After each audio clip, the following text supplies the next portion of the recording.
ଷଷ୍ଠ ସ୍କନ୍ଦ ପଞ୍ଚଦଶ ଅଧ୍ୟାୟ ଶ୍ରୀ ଶୁକବାଚ।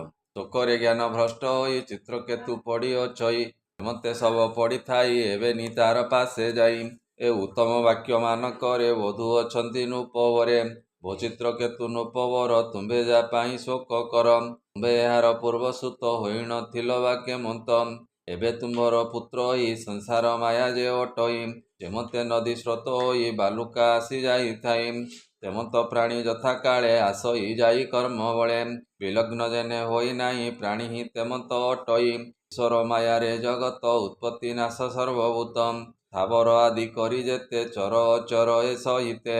ଜନ୍ମ ମରଣ ଆଗ ପଛ ହୋଇଣ ଦେଖଇ ପ୍ରତ୍ୟକ୍ଷ। ଉତ୍ତରେ କରିଣ ଈଶ୍ୱର ଜନ୍ମଇ ଅଖିଳ ସଂସାର। ଏ ପ୍ରତିପାଳନ କରି ପୁଣ ହତ କରାଇ ତତ୍କ୍ଷଣ।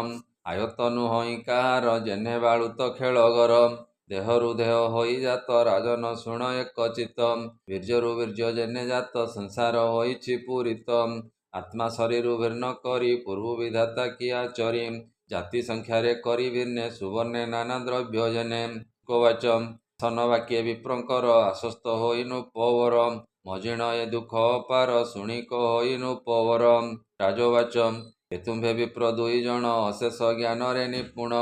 ଜ୍ଞାନୀ ମାନକ ତୁମ୍ଭେ ବର ଅବଧୂତ ବେଶକୁ ଧର। ସ୍ୱଭାବେ ଗୁପ୍ତ ପ୍ରାୟ ହୋଇ ଆସୀନ ଅଛ ତୁମ୍ଭେ ଦୁଇ। ବିଷ୍ଣୁର ଦୂତ ପ୍ରାୟ ଲୋକେ ପୃଥିରେ ଭ୍ରମୁଥାଅ ସୁଖେ। ମୋହର ପ୍ରାୟ ଦୁଃଖୀ ହୋଇ ସଂସାରେ କେହ ବା ଅଛଇ।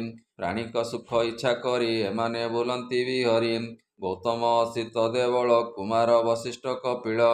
ମାର୍କଣ୍ଡେୟ ବ୍ୟାସ ଅଙ୍ଗିରା ଲୋମସ ଦତ୍ତଦେବ ଶ୍ରୀରାମ। ଦୁର୍ବାସା ଆଦି ଗାଧି ପୁଣ ସୁମନ୍ତ ଋଷି ନାରାୟଣ। କ୍ରତୁଧ୍ୱଜ ଏ ଶ୍ରୁତଦେବ ପଞ୍ଚଶିଖ ହିରଣ୍ୟ ନାଭ। ଏ କୌଶିକ ନାରଦ ଆସୁରୀ ଧୈମ୍ୟ ଚ୍ୟବନ ପାତଞ୍ଜଳି। ଚିତ୍ର ସହିତେ ସିଦ୍ଧ ସୁର ଏମତେ ଭ୍ରମନ୍ତି ସଂସାର। ପ୍ରାଣୀର ମଙ୍ଗଳ କାରଣେ ଭ୍ରମୁ ଅଛନ୍ତି ଅନୁକ୍ଷଣେ। ସ୍ୱଭାବେ ଗ୍ରାମ ପଶୁ ମୁଇଁ ରଜତମରେ ବୁଡ଼ିଛଇ। କେ ଦୁଇ ସିଦ୍ଧ ତୁମ୍ଭେ କହ ଜ୍ଞାନ ଦୀପକୁ ମୋତେ ଦିଅ। ଅଙ୍ଗିରା ଉବାଚ। ହେ ଚିତ୍ରକେତୁ ନୃପବର ମୁଁ ତୋତେ ଦେଇଛି କୁମର। ଅଙ୍ଗିରା ନାମଟି ମୋହର ଏ ଦେଖ ବ୍ରହ୍ମାଙ୍କ କୁମର। ଆଦ୍ୟ ମୁଁ ବିଷ୍ଣୁ ଭକ୍ତ ହୋଇ ନାରଦ ବୋଲି ଯାକୁ କହି। ଦୁଷ୍କର ଶୋକେ ମଗ୍ନତା ତୋର ଦେଖିଲୁ ଯହୁଁ ନୃପବର। ତୋହର ଯୋଗ୍ୟ ଏ ନୁହଁ ଏହା ବିଚାରି ଆମ୍ଭେ ଦୁଇ। ତୋଠାରେ ଅନୁଗ୍ରହ କରି ଅଇଲୁ ଶୁଣ ଦଣ୍ଡଧାରୀ। ବ୍ରହ୍ମାଣ୍ଡ ବିଷ୍ଣୁ ଭକ୍ତ ହେଉ ଶୋକେ ନ ବୁଡ଼ ଭୂମି ବାହୁ। ପୂର୍ବେ ତୋ ଗୃହେ ଆସିଥିଲୁ ସେଦିନ ଜ୍ଞାନକୁ କହିଲୁ। ପୁତ୍ର ବିଷୟ ଜ୍ଞାନ ତୋର ଜାଣିଣ ଦେଲୁ ପୁତ୍ରବର। ଏବେ ତୁ ପୁତ୍ର ଶୋକଭର ଏ ଅନୁଭବେ ନୃପବର। ଐଶ୍ୱର୍ଯ୍ୟ ପୁତ୍ର ଦାରାଧନ ଭୃତ୍ୟ ଅମାତ୍ୟ ପ୍ରିୟଜନ।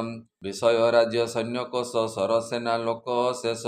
ଏ ସର୍ବ ଲୋକେ ଭୟଙ୍କର ଭୟକୁ ଦେବ ନୃପବର। କର୍ମକୁ ଧ୍ୟାଇ ଯେଉଁ ଜନ କରଇ ନାନା କର୍ମମାନ। ନାନା କର୍ମରେ ମନେ ତାର ପ୍ରବେଶ ହୋଇ ନିରନ୍ତର। ହେମନ୍ତ ଦେହୀ ମାନଙ୍କର ଦେହଟିଏ ମାୟା ସଂସାର। ବିବିଧ କ୍ଲେଶ ଦେହୀଙ୍କର ସନ୍ତାପ ଯେତେକ ଅସାର। ଏହି କାରଣୁ ହେ ରାଜନ ଆପଣ ସୁସ୍ଥ କର ମନ। ଏ ବିଷ ସଂସାରେ ଅସାର ଦେହର ଗତିକୁ ବିଚାର। ଶୋକ ନ କରି ନୃପବର ଆତ୍ମା ମନକୁ ସ୍ଥିର କର। ନାରଦବାଚ। ଏ ଉପନିଷଦ ମନ୍ତ୍ର ଦୀକ୍ଷା ସୂଚି ହୋଇଣ କର ଶିକ୍ଷା। ସେ ବିଦ୍ୟା ବଳୁ ସପ୍ତଦିନ ଦେଖିବ ପ୍ରଭୁ ଭଗବାନ। ପାଦ ପଙ୍କଜଟି ଯାହାର ଆଶ୍ରୟ କରିଣ ଶଙ୍କର। ସର୍ବ ବିଷକୁ ଛାଡ଼ିଲେ ତକ୍ଷଣେ ପଦକୁ ଲଭିଲେ। ତୁମ୍ଭେ ଏ ବିଦ୍ୟାର ପ୍ରସାଦେ ତାହା ଲଭିବ ଅପ୍ରମାଦେ। ବୋଲ ଇ ଦାସ ଜଗନ୍ନାଥ ହରିଚରିତ ଭାଗବତ। ଚିତ୍ରକେତୁ ଶୋକ ଖଣ୍ଡନ ସୁଜନେ ଏଣେ ଦିଅ ମନ। ଶ୍ରୀମଦ୍ ଭାଗବତେ ମହାପୁରାଣେ ପାରମହଂସ୍ୟାଂ ସହିତାଂ 82 ଷଷ୍ଠ ସ୍କନ୍ଧେ ଚିତ୍ରକେତୁ ଶୋକ ନାମ ପଞ୍ଚଦଶ ଅଧ୍ୟାୟ। ବୋଲାନନ୍ଦେ କୱାର ହରି ହରି ବୋଲ।